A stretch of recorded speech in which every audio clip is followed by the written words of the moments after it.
बहन की शादी को 6 साल हो गए हैं। मैं कभी उसके घर नहीं गया।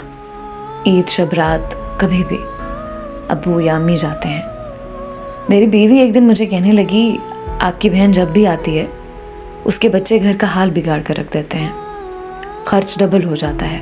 और तुम्हारी माँ हमसे छुप छुपा कर कभी उसको साबुन की पेटी देती है, कभी कपड़े, कभी सर्फ के डब्बे, और कभी कभी तो चावल का थैला भर देती है।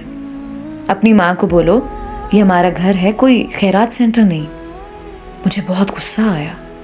मैं मुश्किल से खर्च पूरा कर रहा हूँ और माँ सब कुछ बहन को दे देती है। बहन एक दिन घर आई हुई थी। उसके बेटे ने टीवी का रिमोट तोड़ दिया। मैं माँ से गुस्से में कह रहा था, माँ बहन को बोलो यहाँ ईद पे आया करे बस, और ये जो आप साबुन, सर्फ और चावल का थैला भर कर देती हैं ना, इसको बंद करें सब। माँ चुप रही, लेकिन बहन ने सारी बातें सुन ली थी।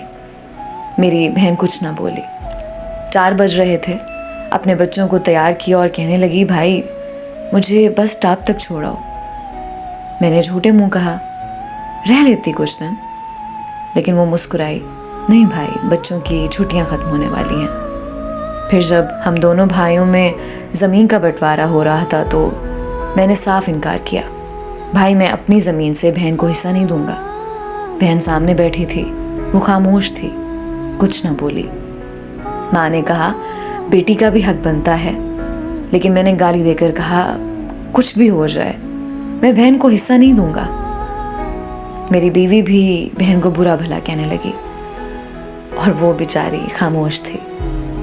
बड़ा भाई अलहदा हो गया कुछ वक्त के बाद और मेरे बड़े बेटे को टीबी हो गई। मेरे पास उसका इलाज करवाने के लिए पैसे नहीं थे। मैं बहुत परेशान था।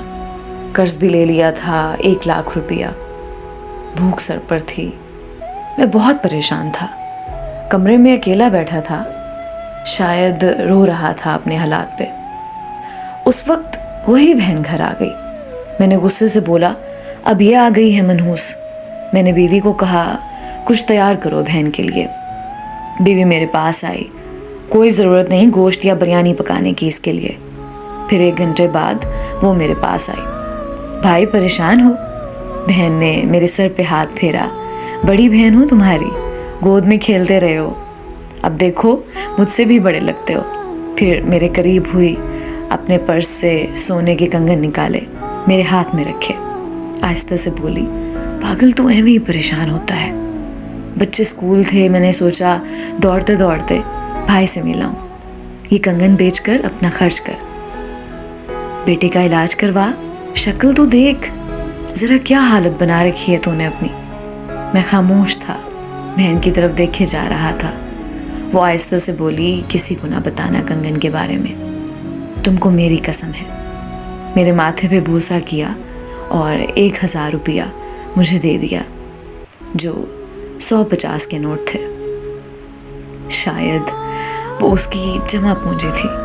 मेरी जेब में डालकर बोली, बच्चों को गोश्त ला देना, परेशान ना हुआ कर। जल्दी से अपना हाथ मेरे सर पे रखा और कहा कि देख कैसे तेरे बाल सफ़ेद हो गए। वो जल्दी से जाने लगी। उसके पैरों की तरफ मैंने देखा तो टूटी हुई जूती पहनी थी, पुराना सा दुपट्टा ओढ़ा हुआ था, और जब भी आती थी वही दुपट्टा ओढ़ कर आती। बहन की इस मोहब्बत में मर गया था मैं। हम भाई कितने मतलब परस्त होते हैं, बहनों को पल भर में बेगाना कर देते हैं, और बहनें भाइयों का ज़रा सा दुख बर्दाश्त नहीं कर सकती। वो हाथ में कंगन पकड़े ज़ोर ज़ोर से रो रहा था। उसके साथ मेरी आंखें भी नम थीं। अपने घर में खुदा जाने कितने दुख सह रही होती हैं। कुछ लम्हे बहनों के पास बैठकर हाल चाल पूछ लिया करें, शायद उनके चेहरे पे कुछ लम्हों के लिए एक सुकून सा आ जाए। बहनें माँ का रूप होती हैं।